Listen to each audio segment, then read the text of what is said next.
un'assemblea con i lavoratori per cercare di arrivare a una soluzione per la loro stabilizzazione. Sindaco, è stata un'assemblea partecipata, dove si sono arrivati a delle conclusioni anche da parte sua, una certa garanzia perché i lavoratori continueranno a lavorare al Comune di Porto Empedocle.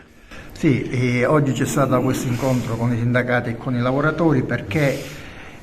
purtroppo il 31 dicembre 2023 è venuta meno quello che era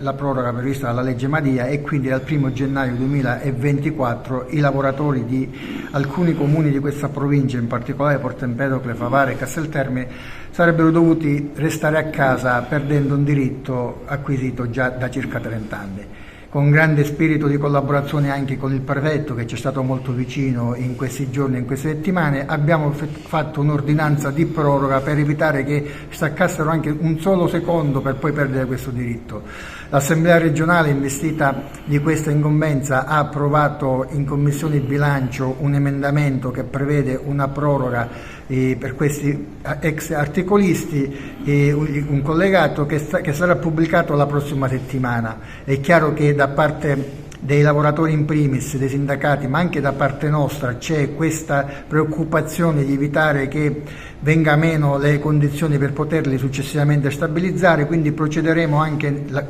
nei prossimi giorni ad un'ulteriore ordinanza in modo tale da dare una continuità nel servizio.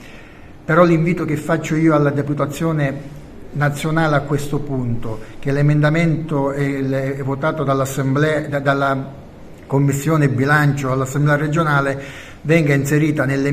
milleproroghe per essere approvata dal Governo nazionale, perché solo in questo modo vi sarà una certezza per la stabilizzazione di questi precari che, diciamolo, sono ormai rimasti circa 1200 in tutta la Sicilia rispetto all'enorme bacino degli anni precedenti, e che probabilmente, sicuramente ormai non rappresentano una forza elettorale così importante, e molto spesso ci si dimentica di loro. Lavoratori che sono indispensabili per gli enti locali, visto che soprattutto nel comune di Porto Empedocle, ma come negli altri comuni, gran parte dei lavoratori a tempo indeterminato sono andati in pensione e andranno nei prossimi mesi in pensione, e che oggi la linfa vitale di questi comuni è data dagli ASU e dagli ex articolisti. Se togliamo questi lavoratori che hanno dato e continuano a dare grande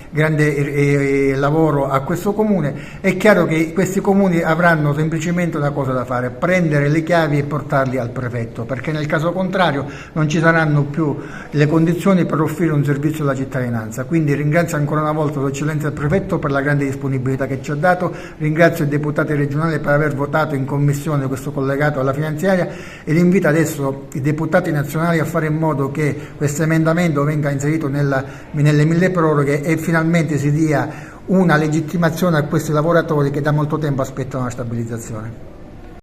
Confronto con l'Assemblea dei lavoratori, con l'amministrazione comunale per la stabilizzazione dei lavoratori al Comune di Porto Empedocle e non solo. Ecco, siete stati soddisfatti da questa riunione? Sicuramente sì, in quanto il sindaco, assumendosi una propria responsabilità, spiegando bene gli effetti dell'approvazione dell'eventuale milleproroga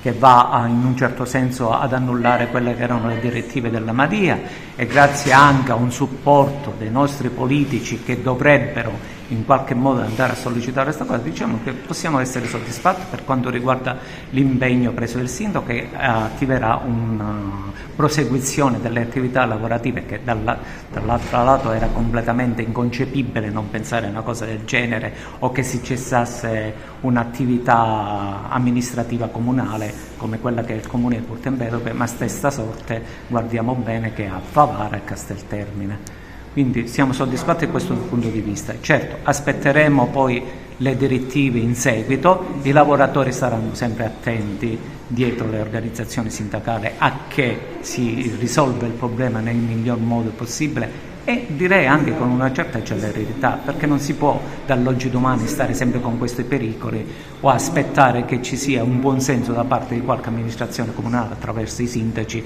nel dire me ne assumo le responsabilità io. E allora io rappresento i lavoratori del Comune di Porto Empedocle come RSU.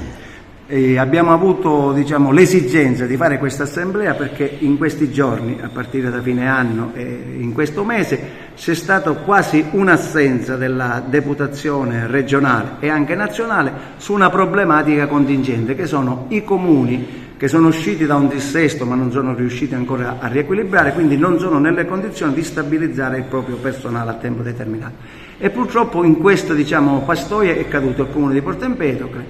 Favara e Castelterme. Oggi noi abbiamo avuto un confronto con l'amministrazione, perché chiaramente l'amministrazione è la parte politica che si deve interfacciare, e ci ha dato delle garanzie su alcuni emendamenti che potrebbero passare sul milleproroghe. Ma nel frattempo noi vogliamo anche garantire una dignità lavorativa, e siamo ancora in assemblea e continueremo, per cercare di capire, perché si andrà sicuramente verso un'ordinanza straordinaria per poter continuare il lavoro, per garantire, oltre uno stipendio minimo che va da 18 a 24 ore, anche i servizi alla collettività di Porto Empedocle. Ma chiaramente noi saremo sempre in stato di agitazione, pur garantendo chiaramente i servizi. Ci aggiorneremo, perché questa sarà la prima di una delle tante assemblee che faremo e che andremo anche oltre le mura del comune di Porto Empedocle.